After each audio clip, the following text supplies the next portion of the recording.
నమస్తే అందరికీ welcome to HD blogs 9848. మన ఛానల్ని కొత్తగా చూస్తున్న వాళ్ళందరూ కూడా సబ్స్క్రైబ్ చేసుకోండి. ఈ రోజుకి స్పెషల్ ఏంటి అని అంటే మీరే చూసేయండి. అందరికీ నమస్తే అండి. ఈరోజు స్పెషల్ ఏంటి అని అంటే మునగాకు అలాగే గోంగూర ఆకు ఈ రెండింటితో మనమైతే పప్పు చేస్తున్నాను నేను. అయితే ఈ రెండింటిని ఎందుకు చేయాలి అని అంటే మామూలుగా మనం అన్ని రకాల ఆకుకూరలతో మనం పప్పు చేసుకుంటాం. అయితే ఈ ఇందులో ఏంటి అని అంటే మనకి స్పెషల్గా మునగాకేమో మనకి కాళ్ళ నొప్పులకి, ఆ తర్వాత బీపీకి, షుగర్కి అన్నిటికీ పనిచేస్తుంది.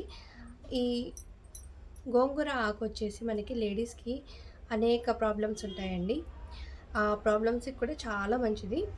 తర్వాత మూత్రం మనకి ఇన్ఫెక్షన్ ఉంటాయి కదా, ఆ ఇన్ఫెక్షన్స్ కూడా చాలా మంచిదండి.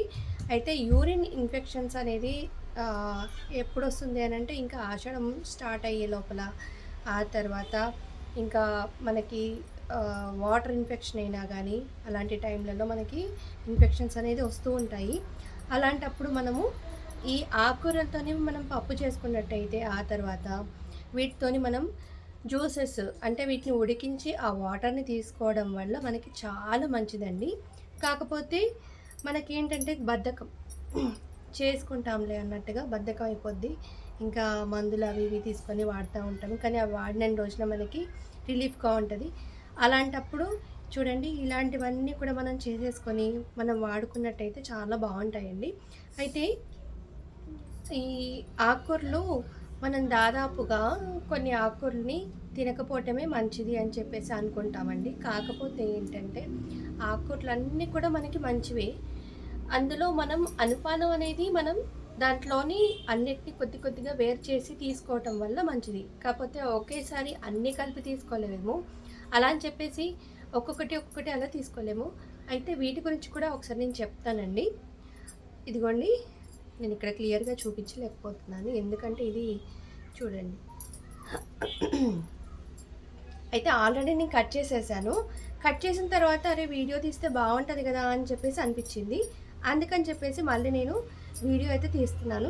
ఆల్రెడీ కటింగ్ అయితే నేను చేసేసుకున్నాను, అందుకని చెప్పేసి నేను చూపిస్తానండి. ఒక్క నిమిషం. ఇదిగోండి, ఇది వచ్చేసి గోంగూర ఆకు, ఓకేనా. అండ్ ఇది వచ్చేసి మునగాకు. వీటిని రెండింటిని కలిపి మనం పప్పు చేస్తున్నాం. ఈ పప్పు చేసుకోవడం అయితే ఈ పప్పుల్లో కూడా చాలా రకాల పప్పులు ఉంటాయి, అన్నీ కలిపి చేసుకున్నా మంచిదే. కాకపోతే కొంతమందికి పెసరపప్పు పడదు, కొంతమందికి శనగపప్పు పడదు. అలాంటివి స్కిప్ చేసేయాలి. నార్మల్గా చెప్పాలంటే హెల్తీగా ఉంచేది మనకి మైసూర్ పప్పు, అలాగే మైసూర్ పప్పు అంటే ఎర్రగా ఉంటుంది ఆ పప్పు.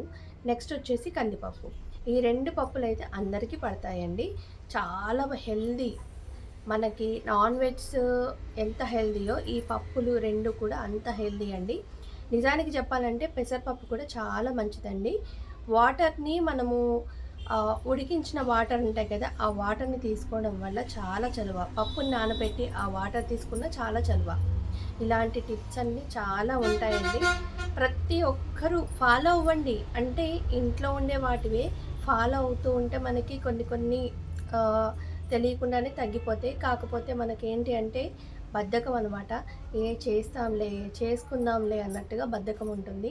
కానీ మనకేంటంటే నెగ్లిజెన్సీ వల్ల కొన్ని ఎక్కువైపోతూ ఉంటాయి.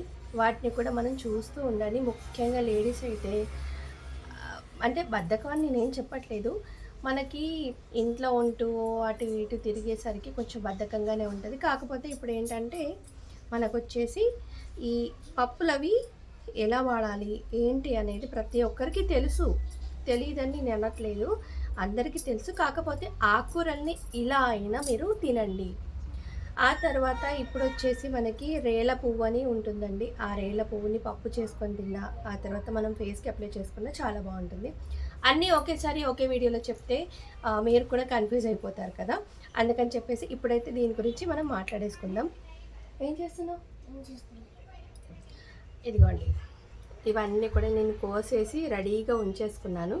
ఇప్పుడు నేను పప్పు అయితే ఆల్రెడీ పోపు చేసేసాను. అది పోపు చేసిన తర్వాత నాకు ఈ వీడియో చేస్తే బాగుంటుంది కదా, మన వాళ్ళకి కూడా చెప్తే బాగుంటుంది కదా అని చెప్పేసి ఇప్పుడైతే నేను మీకు చూపిస్తున్నాను.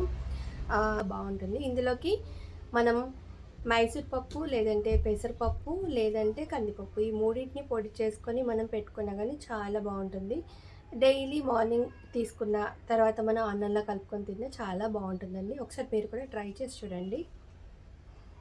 మా వాడు డ్యాన్స్ చేస్తున్నాడు నేను మాట్లాడుతూ ఉంటే. ఓకే, చూసారు కదా, ఈరోజైతే ఇది అండి టాపిక్ వచ్చేసి. మనకి ఇవి చాలా మంచివి ఆకుకూరలు, దాదాపు అందరికీ తెలిసే ఉంటాయి. ఇప్పుడు వచ్చేసి మనకి వర్షాకాలం స్టార్ట్ అయిపోతుంది, జూన్ అనగానే వర్షాకాలం స్టార్ట్ అయిపోతుంది. ఇంకా అప్పుడు ఏం చేయాలంటే మనము వేప మందులని మనం తయారు చేసుకోవాలి. అది నేను నెక్స్ట్ వీడియోలో చెప్పేస్తాను. అన్నీ ఒకే వీడియోలో చెప్తే మీకు కూడా కన్ఫ్యూజ్గా ఉంటుంది. అందుకని చెప్పేసి నేనైతే ఇప్పుడు ఈ పప్పుని ఎలా చేస్తున్నానో చూపిస్తాను. పప్పు పోపేసాను, వేగుతోంది. ఇక్కడ పప్పు పెట్టేశాను కదా, ఇప్పుడు వచ్చేసి ఆకుకూరను కూడా ఇందులో వేసేస్తాను నేను. చూడండి, ఆకుకూరని ఇందులో వేసేస్తున్నాను నేను.